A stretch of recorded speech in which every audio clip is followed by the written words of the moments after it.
Hello, Thilaga. Hello. Yeah, it's live now. So, hi everyone, welcome you all to the show. And Hello, this talk everyone. show, yeah, hello. So this talk show is about sales for sales professionals, business owners, and women in sales. So where we bring international CEOs, international sales coaches, sales leaders, and authors. Here we talk about their sales journey, challenges, selling skills, and strategy for success. The purpose of this show is to inspire, transform, and to become successful sales professionals and business owners. So here we go, and I welcome our guest Ugo Varlet. I'll just give you little introduction, then you can talk. It's your show. So Ugo Varlet, he's from France, and he's running his own organization, MindWeb Funnel Expert, and he's a founder where he helps overwhelmed coaches transform their existing online traffic into filling their funnel. So we will talk more about it. And a specialty of Ugo is he worked very closely with Dan Lok in his team as a business specialist. So we will also ask more about how he admire his experience with Dan Lok. So we are going to discuss in detail more. So welcome, Ugo. It's been honor to have you here. Thank you, Thilaga. I'm super excited to be here. Like, it's an honor. I know your mission is something that I really respect, empowering women in sales. So I'm super proud to be here, and thank you for having me. Thank you. So, can you tell about yourself for the audience? For sure, for sure. So I'm 21. I got into sales not so long ago. Actually, the first time I tried to sell something was, I think it was 2 to 3 years ago when I first started my business, which I was selling website because that's my first specialty. That was my first skill. I can say, right? I knew how to develop websites, so I started my first business around this. But I was very, very bad at sales. Uh, like people will give me any kind of objections. I couldn't know how to answer them. I couldn't know how to sell my products, my services, how to show the value. It was terrible. So I started learning sales very, very profoundly. I think it was a year ago with Dan Lok that you just mentioned that I really had the opportunity to work closely with him. I'm not working anymore with him, so anything that I can say or whatever will not be related to him. But I had the opportunity to work very closely to him, and that really just helped me to build that skill that was lacking to me. That was very, very lacking to me, to an entrepreneur, to someone that was trying to leave his job and build something on his own. So I hope that summarized a little bit my situation, what I did, how I got into closing, and how I'm getting to where I am right now, which is starting my second business.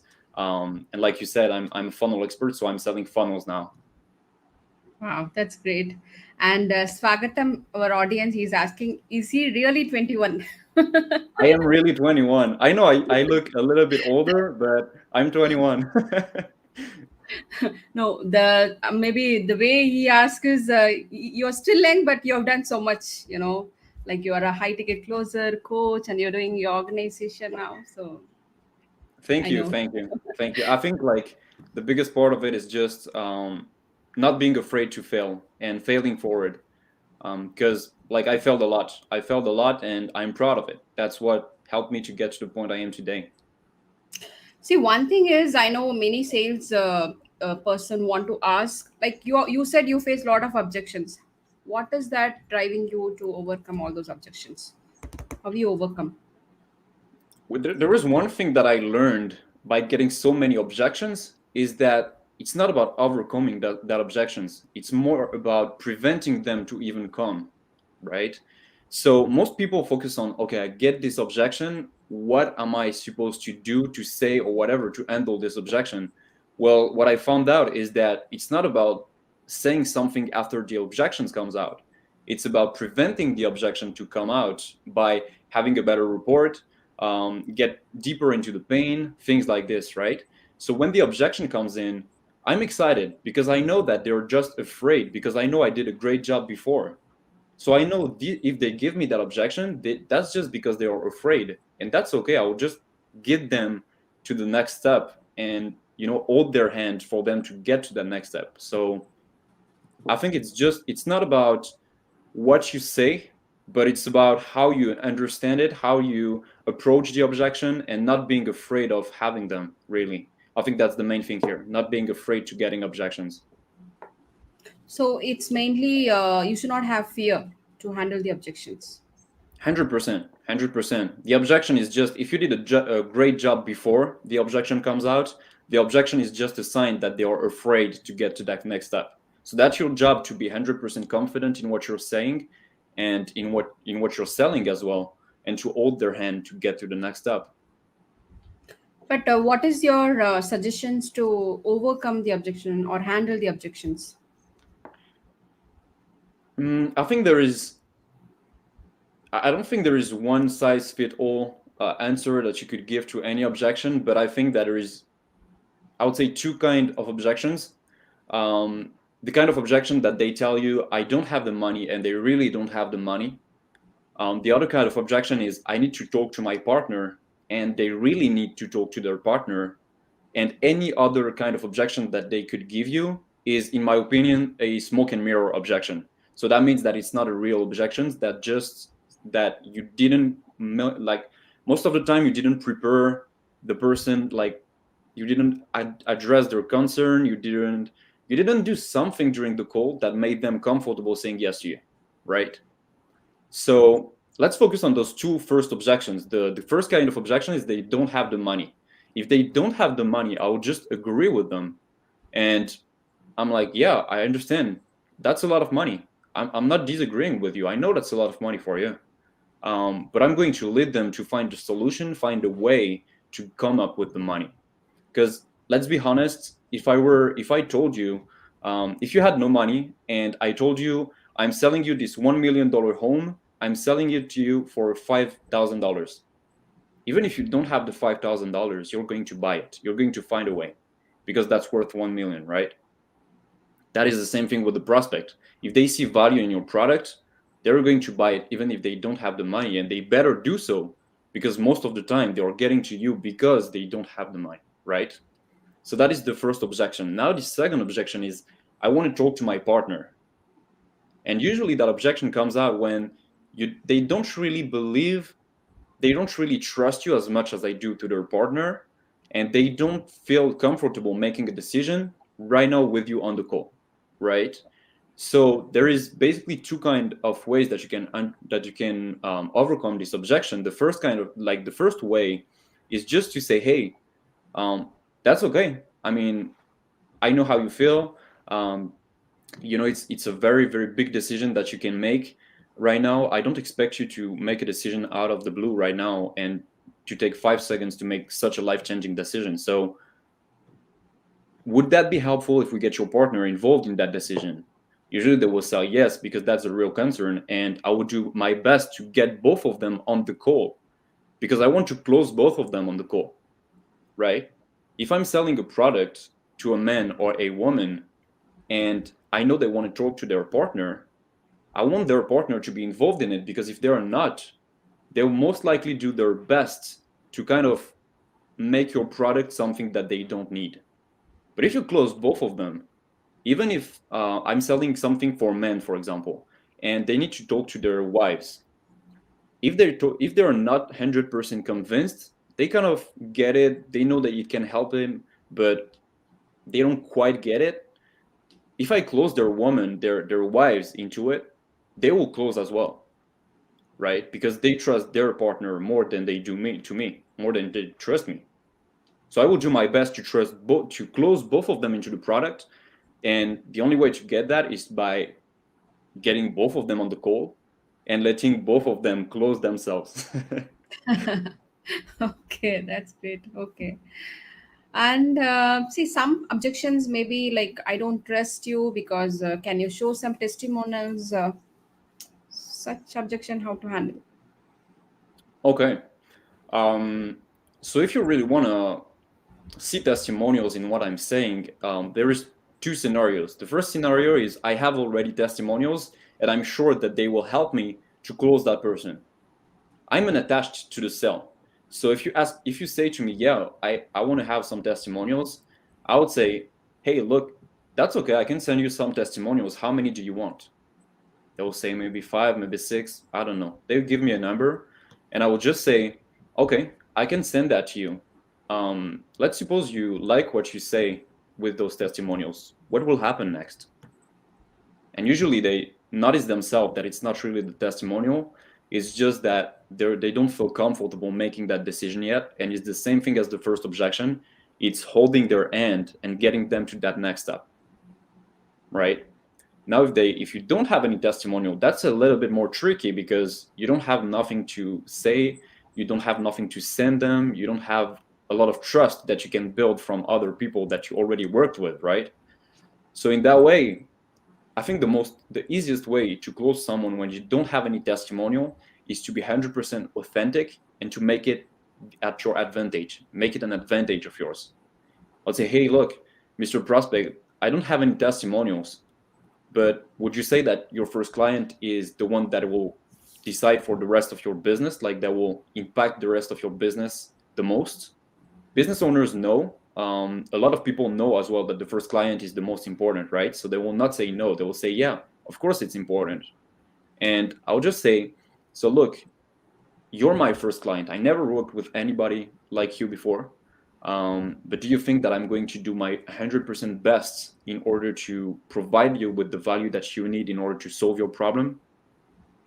And there is two case scenario. Either they believe in you, they get to trust you, they get to know who you are at the core, and therefore they decide to trust you and move forward, or they will not close, and that's still a prospect that you'll be able to close later on. So you're not losing if you don't have any testimonials. Like, keep those people in your pipeline because you might close them later on. They are still interested. The only thing that is lacking is trust. Okay. Some of the influencers, I don't know about in France or other countries, but here they want free service for some time just to build the trust. Is it right to do or not? I don't think there is a right or wrong way to do it. I think it pretty much depends on what you're selling and the price point of it. Especially if you're selling high ticket, that's very dangerous to lead with free value. Because people, if you give them something free, will come back to you and they will expect you to give them something else for free, and they will expect you to give them something else for a low price as well, right? So if you're selling a 5K or a 10K package, don't expect to get people in the door with a free product, right? I'm a huge believer in leading with a giving hand, leading with value, but value comes in a different way. It's not just giving free value or free stuff. That's one way to do it, but there is so many other ways to give value that will allow you to get them to higher ticket. Okay, fine. So about closing, like, is it closing skills are really necessary in a business or a coach? 100%. The short answer is 100%, and there is no other skill that is more valuable than closing. The long answer, though, is a business doesn't exist if you don't have any customer. So from that point on, closing is the art of getting customers in your business, right? So if you don't know how to do it, you're not growing your business. You might find some referrals from here and there, but your business won't grow up a certain point if you don't know how to close. You need to attract people to your business, and you need to make people believe in what you're doing in order to grow your business, right? Another thing, when you're coaching, you're closing the person on changing their mindset, on changing their approach, things like this. So closing is 100% a required skill in business. Okay, so Gauri is asking question from audience. How Mhm. to build trust on a cold call to prospect? Ooh, that's a good question. That is a good question. I think when you meet someone, the biggest thing that you're looking for in that person is that this person relates to you. That being in a closing call, in a cold call, in the street, if you're talking to someone, even if you have a girlfriend or a boyfriend, and the first time you met them, the first thing that you're looking for is having that connection with them. And that is what leads to trust, right? Having that connection and them relating to you. So I think it's just about understanding how they react, why they react, and kind of getting your way, like navigating your way through all those emotions that they have when you're calling them, because they don't expect to have your call. They don't expect you to be nice or to understand them. They just want to get rid of you on a cold call most of the time, right? So you got to bypass that, and you have two choices. Either if it's a really cold call and they really don't know you, they don't know who the heck you are. One of the ways to do it is to be 100% like truthful and to say, hey, this is a sales call. Should I hang up? Most of the time we'll laugh, like people will laugh and just say, hey, no, that's okay. You can continue, right? So that's Okay. one way to do it. That builds trust because you're showing, like, I'm not lying. This is a sales call, right? Like, immediately that puts the person at ease because they know, like, okay, this person is very authentic. They know what they're saying. Like, it's just a conversation. It's not a sales call. Now, the second way is to don't try to go deep in a cold call. The goal of the cold call is not to go deep. You don't want to understand their problems. You just want to build enough interest for them to get to another call. So focus on the human, focus on the connection, and focus on who they are, not on what you sell. I hope this Wow, is helpful. that's profound. Yeah, I hope Gauri must have got the answer. My next question is like you just said, like closing is important, changing their mindset. Like, I want to know how mindset plays a role in closing. Not only in closing, I think any success that you want to have, anything that you want to achieve, 80% of it is mindset and only 20% of it is mechanics. Because mindset will lead you to make better decision, will lead you to have a better way of thinking. Like you'll be more grateful. You will like what you're doing most. You will enjoy talking to people. Things like this. So mindset is just, if you don't have the mindset right, even though you have the best skills in the world, you will not be able to succeed in that industry. Now the funny thing though is that if you have a very good mindset and you can have a skill that that is not the best, not a bad skill, but a skill that you can still improve, if your mindset is right, you will communicate that mindset to the person that you're talking to, and therefore they will close even if your skills is not the best. So that's the funny thing about mindset. That's more important, way more important than the skills. Wow. Any suggestions to to have a good or prepare your mindset? Ooh, that's a good question. That's a good question. Um, I think the biggest struggle when it comes to mindset is people believing in themselves and really being authentic, showing their real self and still being confident, that being on a closing call or in any kind of situation. Um, and what helped me the most was, first of all, get a coach, because a coach is the person that is going to help you to believe in you, and that is going to believe in you more than you do. I will talk a little bit more about that later, but when I was with Dan Lok, one of the way I was able to make such progress in such short frame was because the team and Dan Lok believed in me more than I did myself. They believed in me more than I believed in myself. So Wow. the fastest way is find a coach, find a mentor, find someone that believes in you more than you do. That will shorten your learning curve. That's the fastest way. Now, the second way is to simply don't take a look at the end goal, right? Don't take a look at the end goal. If you want to make $1 million, for example, it's not about looking at the $1 million in itself. It's about taking a look at the next step that you need to take in order to get to that $1 million. Because I'm sidetracking a little bit, but I'm 100% like certain, for myself at least, one of the best way that I found myself happy is by making progress. The second I stop making progress, I find myself unhappy. And that being around closing, that or being around mindset, whatever the case might be, right? Um, but progress is the key towards your goal, your end goal, and what you want to achieve. So focus on that next step, not to what you want to achieve. If you take a look at the 1 million, you're going to see the gap between where you are and with that 1 million. But if you're taking a look at the next step, you know it's achievable. You know what you have to do and you know how to do it. Therefore, you're making progress that makes you feel more confident, and you just keep going. And I think a third way to really get a better mindset is to change your environment, right? Environment might be physical, that might be like your room where you're working, things like this. You got to have an environment that inspire you. You got to talk to people that inspire you. You got to talk to people that are at a higher level, right? Like one of my mentors always told me the best way that you can be poor, if you want to be poor, just hang out with poor people. If you want to be rich, hang out with rich people. That's the Wow. same thing with what's around you in the place where you're working. Dressing for success, like Dan Lok says. Change your environment. Wow. So one is have a mentor and who believe in you, and then change the environment. That Hmm. is great. So my next question is like about closing, like what Hmm. is the key things we really keep in mind or to learn, implement in closing? How to become a good closer? How to become a good closer? I think that's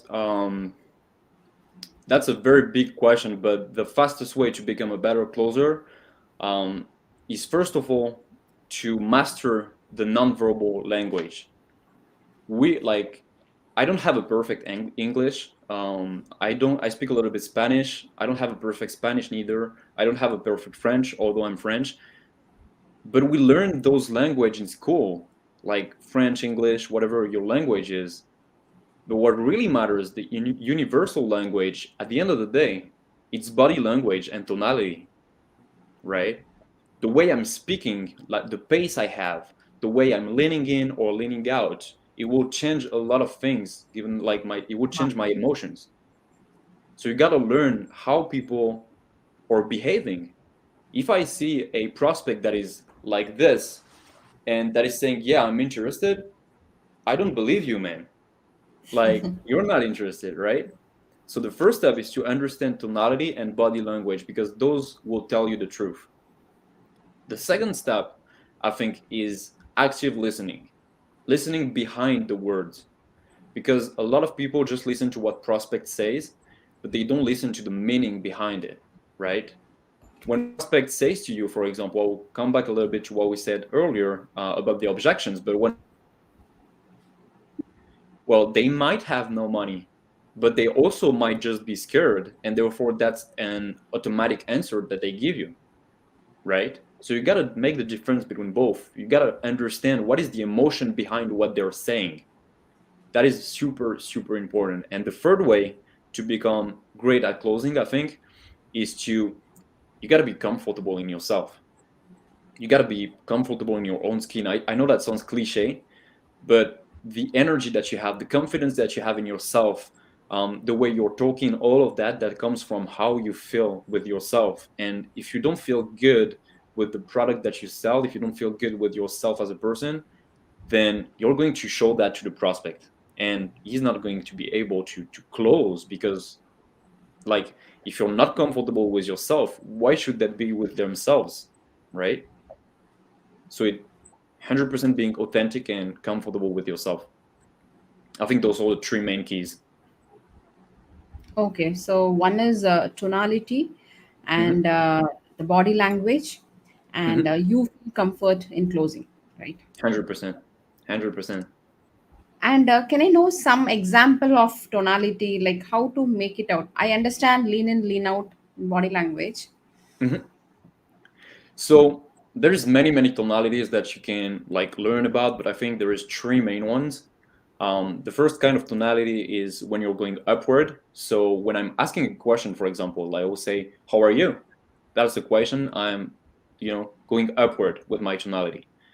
The second tonality is just being 100% flat, right? 100%. You don't move, you don't go downward, you don't go upward, and you usually use that tonality when you're making a statement. So, for example, if you ask me what is my name, I'll say my name is Ugo. I'm going straight. I don't ask you a question. I'm not going downward. I'm just flat, right? And the third one is a downward tonality. And the downward tonality is the one that you will hear people use when they are they feel superior to you, right? When people feel superior to you, they will say, hey, what are you doing? They're going downward. And most salespeople tend to have either a downward or an upward tonality. An upward tonality tends to give the illusion to the other person that you're seeking rapport, right? You're seeking them to make a connection with you. And when you're seeking something, most of the time, you're not getting it. So you gotta be detached from it. And one of the ways to do it is by changing your tonality. So just being flat, even when you're asking questions. And people that are going downward on the other end, that shows that you don't have empathy.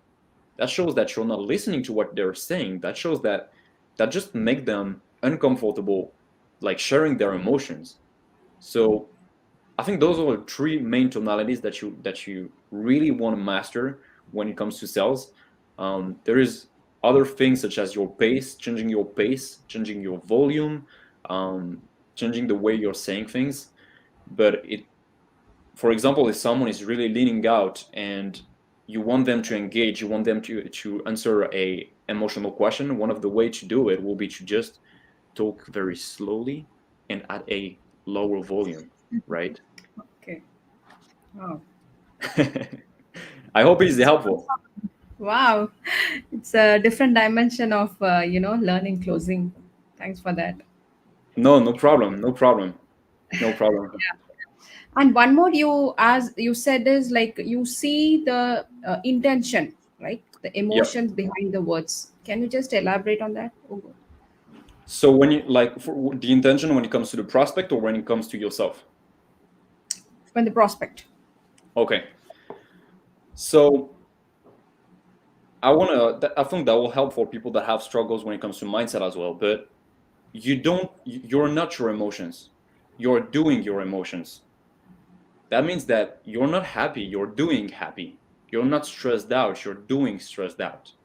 Therefore, the body language of the person will tell you anything about their emotions in that moment.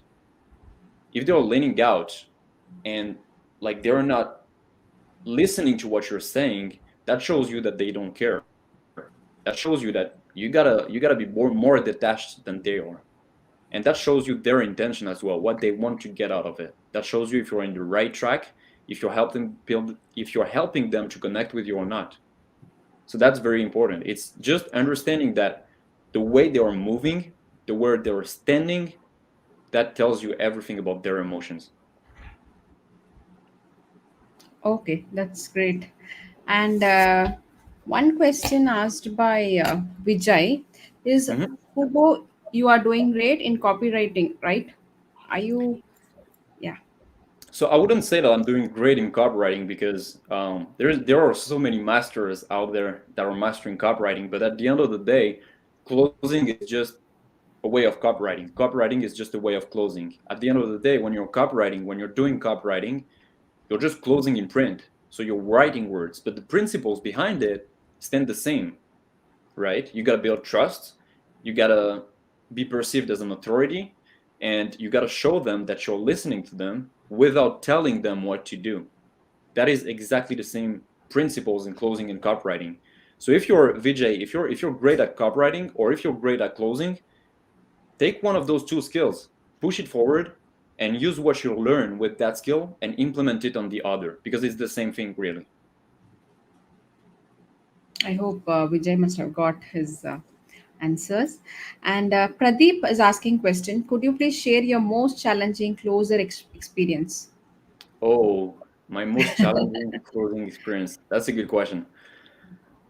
Um, my most challenging closing experience, I think it was my first sales calls, really. My first sales call, because the first time I really learned about closing and I started to understand like more about the psychology behind it and everything, you know how to act, you know what you need to do, but it's not yourself. That doesn't feel natural. Therefore, that like the first call that I had, I knew what to do, but the second I jumped on the call, I was like, there is no way I'm going to succeed with that one. I totally lacked confidence. I became 100% attached to the sale, and I totally forgot everything I learned and became 100% into the pitch. So I think that was my most challenging closer experience. And same Pradeep is asking, what were your learnings from it, and how can staying mindful help? Mindful. How can staying So mindful? Yeah. meditation, things like this. Okay. So okay, how can staying mindful help? The biggest way it can help is because when you're mindful, when you're like present, you're grounded, you're not attached to the cell because you know that you don't need that cell. So I think that's the biggest way it helps you. It's because you're not attached at all. And that allows you to have, when they're leaning out, for example, that allows you to say, hey, I can lean out as well, right? So that's I think that's the biggest way it can help you. And one of the other way that it can help you is that if they are giving you an objection, if they are saying something that you didn't expect, you're not triggered. You can keep your calm and just reflect on what to say next. And I will also help you to listen with intent. So I think that's how being mindful help you the most. Wow. I think Pradeep must be happy with the answer. And Swagatam is asking question. Mhm. What would be the one thing that plays the biggest part in closing? Body language for sure. I would say that 60% of closing is body language. 30% of it is tonality, and only 10% of it is the words that you're saying. So Wow. don't get me wrong, though. The 10% is a big, big part. So be careful about what you say. But your tonality is 100% much more important. Your body language is way more important, right? So you gotta. We talked about this last time. We had a conversation with another HTC brother in Discord, and the first thing that I said to him was, is your body tense right now? And he said, yeah, my body is tense. I said, yeah, I can hear it. You got to relax. When you're tense, that shows in your tonality, that shows in the word that you're using, that makes you attached. You got to be relaxed and you got to be comfortable with what you're doing and what you're saying. You got to use your hands. Even if they don't see you, you got to use your hands because that involves you as a person. And how it involves you, that will involve the other person at the end of the phone call, right? So body language for sure. Okay. The next question, same Swagatam asking, is what separates a general closer from an exceptional closer? Oh, that's a good question. That's a good question. I think it's being complete in a sense that you don't just focus on closing, but you know how business owners operate, for example.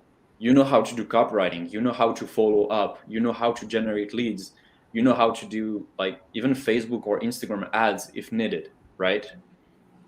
The 1% of closers, they are not afraid of working with anybody because they know that they can generate leads, close them, and follow up with them without the help of anyone.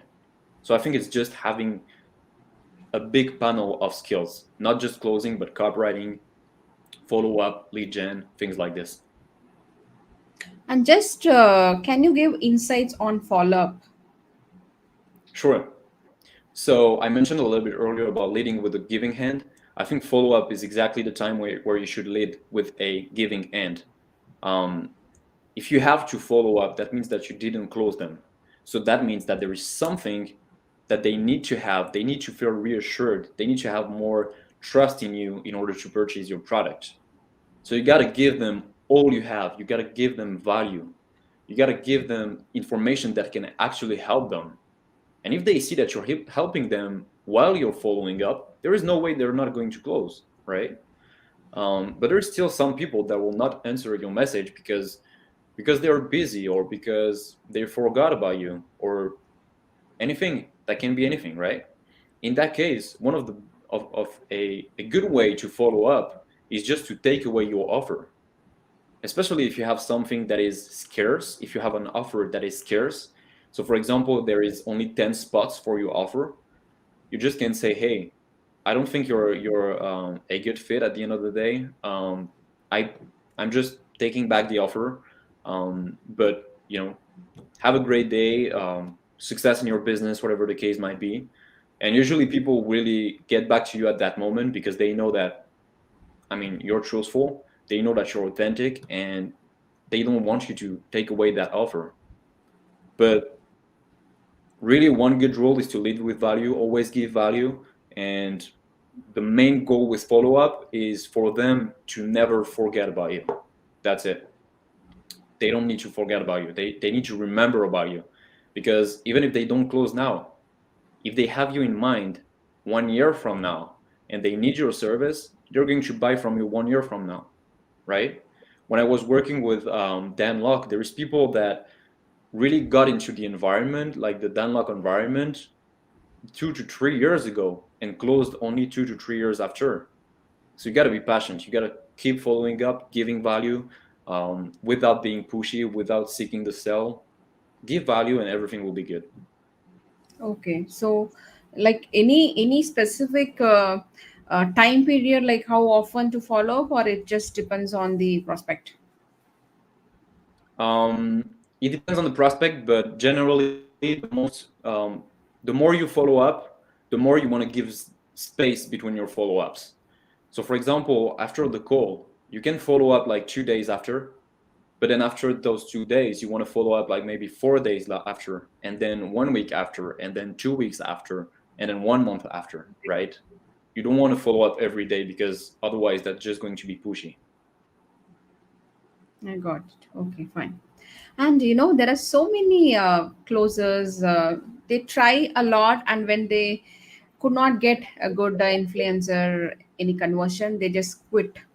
You know, what Mm. do you say for them? Kind of I a think rejection, failures. They want to quit. it sounds very cliche, but my first answer is really, when is the harder, that's when you learn the most.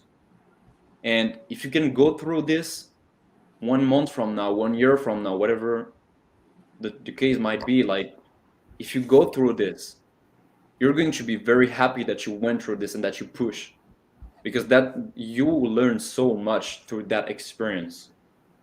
Now, most of the time, people want to quit, not because they don't have the capacities, but most people want to quit because they are afraid of success. They are afraid of getting to that success that they want. Because let's take that 1 million example again. What is going to happen when I'm going to have this $1 million? How is my family going to look at me? How are my friends going to look at me? Um, will I still have some friends? Like things like this, concerns that they have. And most of the time they kind of break themselves because they know that they can do it. So most of the time, if you want to succeed through that period, if you want to succeed through that hard time, it's just being mindful, taking a deep breath, and going all in into it. That's usually a sign that you need to do it. When I take a look at any challenge, I don't say to myself, "Hey, that's a challenge. That's going to be hard. I can't do it." No, when I take a look at a challenge, I'm like, that's just a sign from the universe. He's testing me. The universe is testing me on how bad I want it. Therefore, I'm going to show him how bad I want it. Right? So I think that's it. That's just reframing your approach to challenges and embracing them. Wow, that's great answer. Yeah. And my next question is, why do you think business fails? What is the key things for a startup to, to really focus upon? I think there is two things. The first thing a lot of businesses fail is because they don't have any skills when it comes to acquiring clients. They don't know how to acquire clients. They don't know how to close. They don't know how to do copywriting, things like this. That is the main reason people fail in business. Now, the other reason is that many people start a business and approach business with an employee mindset. You got to understand that when you're starting a business, when you're running a business, you're not an employee anymore. You're the only person that can push you forward.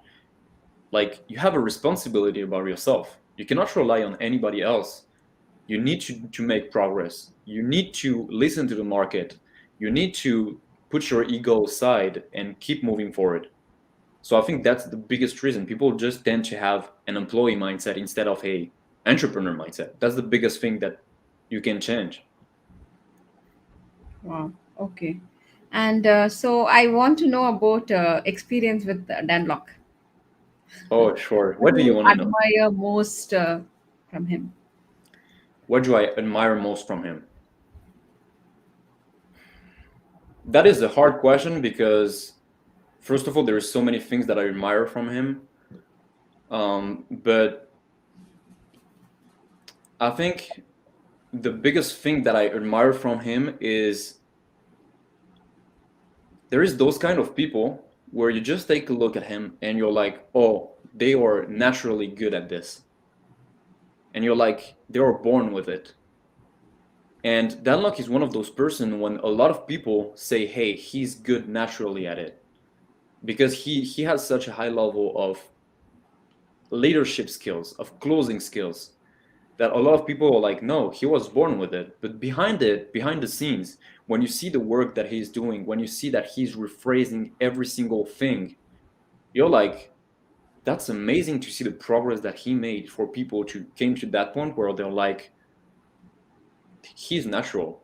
No, he's not. And being able to see that work that he's putting in, that makes it like impossible for people around him to settle for less. So that's one thing that I really admire from him. He's Wow. always improving. Wow. Great. And since women audience also there, so just want to know, like, do you think women are better closers? Oh, 100%. 100%. I think they are better closer because for two reasons actually. One of the reason is that men tend to want to solve problems, while women tend to listen to them and kind of get the person to get to their own conclusion and to their own um, like answers by themselves. So that's a big part of closing. Closing while being pushy and while telling people what to do is dead. That's not how we close in 2021. Um, and the second thing is that women tend to have way more empathy, a better emotional intelligence, and better listening skills when it comes to sales, but when it comes to the everyday life. That's why they do a better job when it comes to leadership, um, closing, everything that relates to human beings. They tend to be way better because of that ability to connect with people and to have that higher emotional intelligence. Okay, but since I talk to a lot of women, there are some challenges which is stopping them to get into sales. You know, Mhm. what is your advice for such women? What is stopping them to get into sales? What is that need to be done? That's a good question. When I first got into sales, I had this false belief that I needed to be pushy, salesy, things like this, and that taught me a lot. The only thing that made me get into sales was finding a mentor, and finding someone that I admire that is doing sales in a way that I respect. Now, when your majority of people, when they are picturing a salesperson, they're picturing a man with a suit that is pushy, salesy, slimy, not that is not listening to what you say and things like this. But it's when you picture that person, it's a man usually. It's not a woman. So I think it's common belief that sales is not something that you want to get into, especially for women that are more like listening better, that are taking care of the person in front of them. They tend to have this tendency to protect the person that they are talking to, and therefore it becomes very hard for them to get into sales because they have this image of, no, I'm just hurting that person. So I think that the main thing is just dissociating bad salespeople from sales itself. Sales is not being pushy. Sales is not telling people what to do. And once you understand that sales is ethical, that sales is what allows you to generate money for the economy, that allows your country to grow, that allows your business to grow, and that allows you to solve people's problem. Once you understand that, I think it will be much, much easier for anybody to get into sales. Wow. Yes, that's true. So, many, even when I interview some salespeople, they say, like, is it really possible to practice integrity, to being ethical, being truthful? So what Hmm. do you think about integrity, Ugo? Not only in sales, I think it's key in any area of life. You wouldn't hang up with someone that doesn't have integrity. So why would you buy from someone that doesn't have integrity, right? Integrity is not something that you can build because you already have it in yourself. Integrity is something that you discover, and you discover it by understanding your values, what you really believe, what is your mission in life, things like this. You get integrity by understanding yourself better, but by improving your self-awareness. And really, you already have integrity. That's just showing it, right? And being 100% truthful, respecting your values, respecting who you are, and not behaving because of someone else, but behaving because of yourself. Wow, I agree. Like, if women learned closing skills, okay, Mhm. do you think they get more opportunities in sales to be That's a a tricky close? question. Yeah. That's a very tricky question. Because I think sales or not sales, there is still this common belief that sales, like that women or don't have the same skills as men. There is still that common belief that men are better than women. Yeah. Um, so I think it starts from there. Um, it starts by showing people, showing business owners, and showing the world that women tend to have better skills when it comes to human relationship, first of all, and they tend to have better results as well. So I think the best way that you can do it is just by showing what you can do, and not just telling them, but showing it. Because when you can show it, people can't deny it. When you tell them, they can say no, it's wrong. But when you show them, they have nothing to say. Yeah, that's a great input. Yeah, so she have to really prove herself first Yeah. instead of Unfortunately, telling. that I mean, unfortunately or fortunately, that requires more work. I think fortunately, because when things are easy, that's not fun.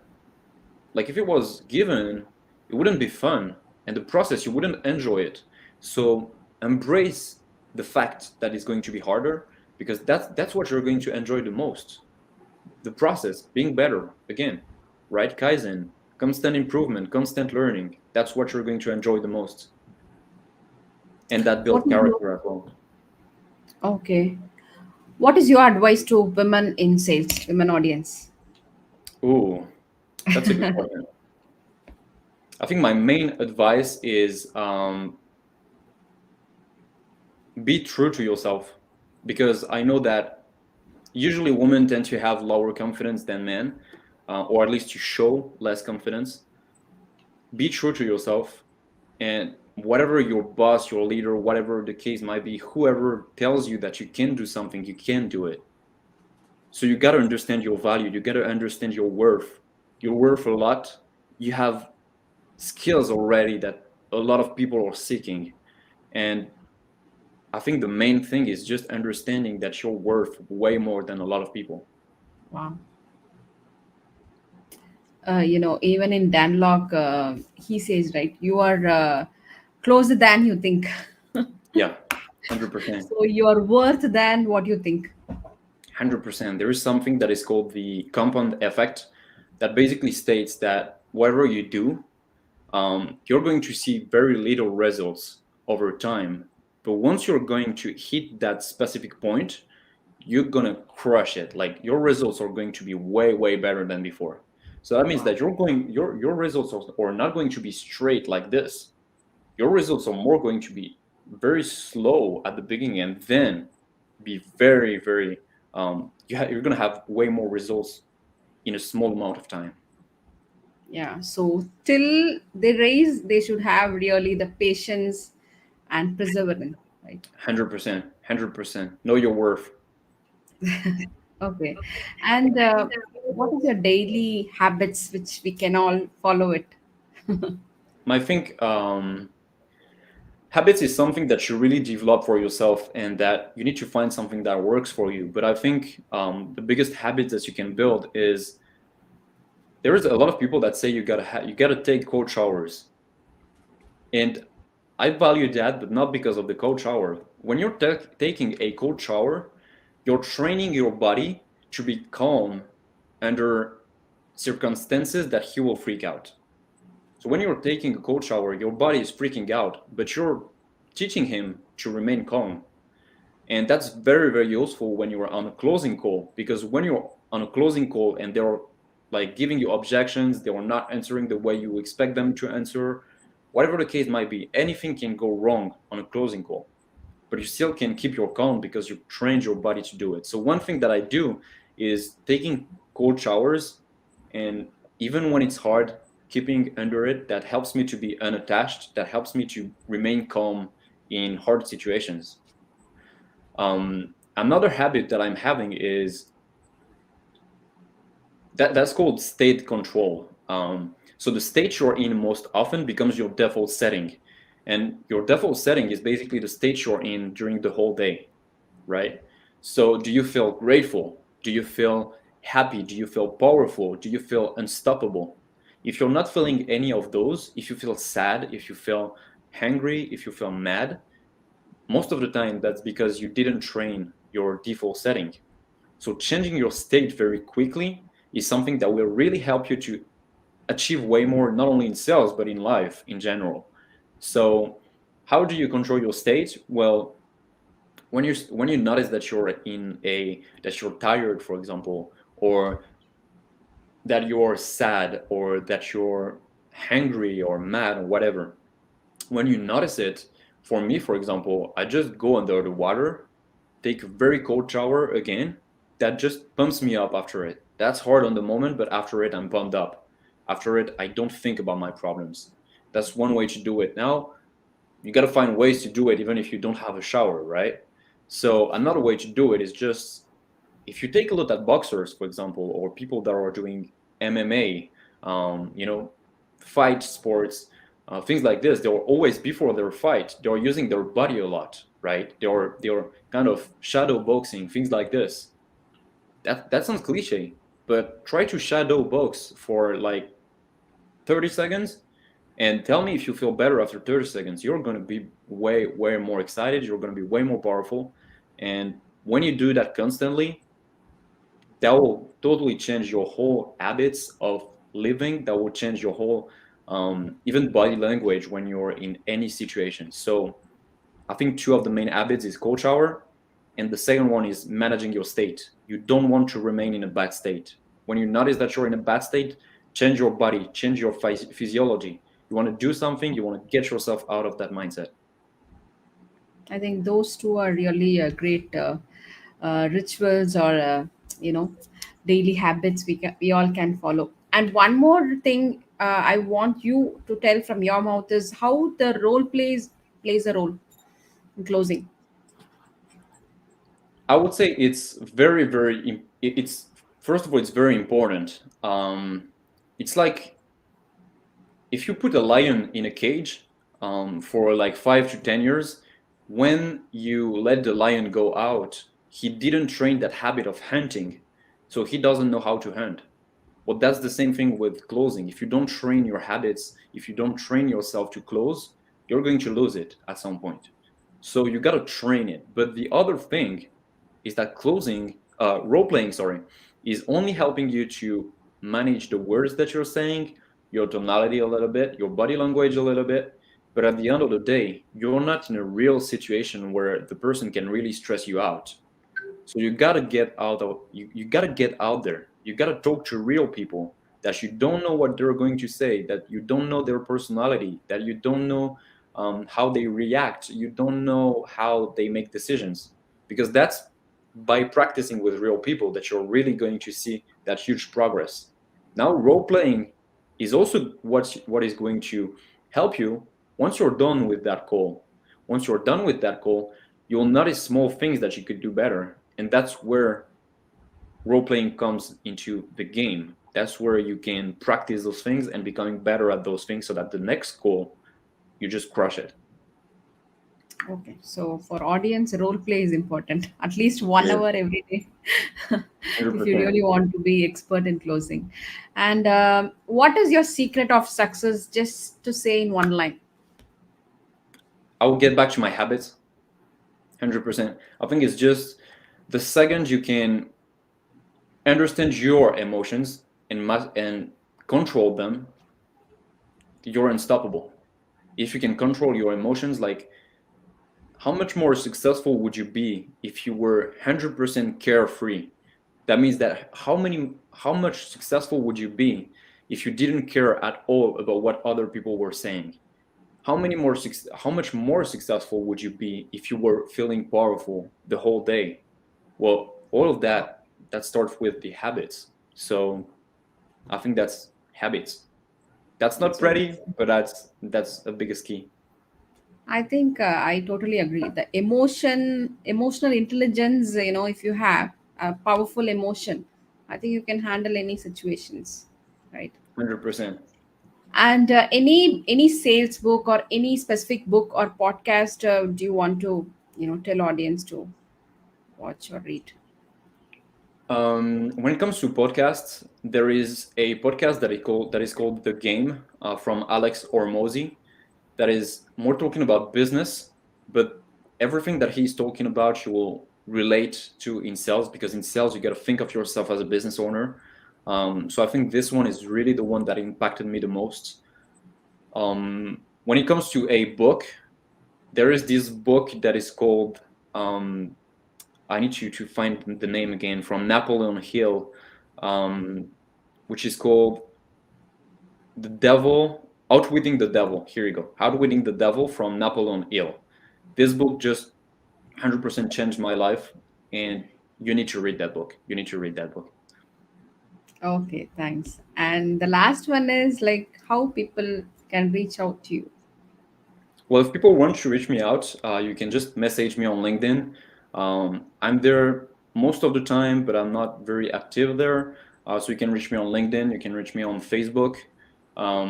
I have a few new projects going on. I have a company that I'm building with a friend that's called Bubble Team. So you can catch up on Facebook, on Instagram, or on LinkedIn to me. I think that's the three social media where I'm the most active. So LinkedIn, Facebook, Instagram. Okay, thanks. So it's end of the show now. So thanks a lot, Hugo. A lot of insights, a lot of knowledge on closing. Learned a lot from you today. Thank you for having me. I hope the advice you will be able to implement them quickly and see very a lot of change with them. So thank you for having me again. I'm excited. Yeah. So thanks a lot. Bye. Take care. Thank you. Bye bye, Thilaga. Hello Bye. everyone. Bye bye. Bye.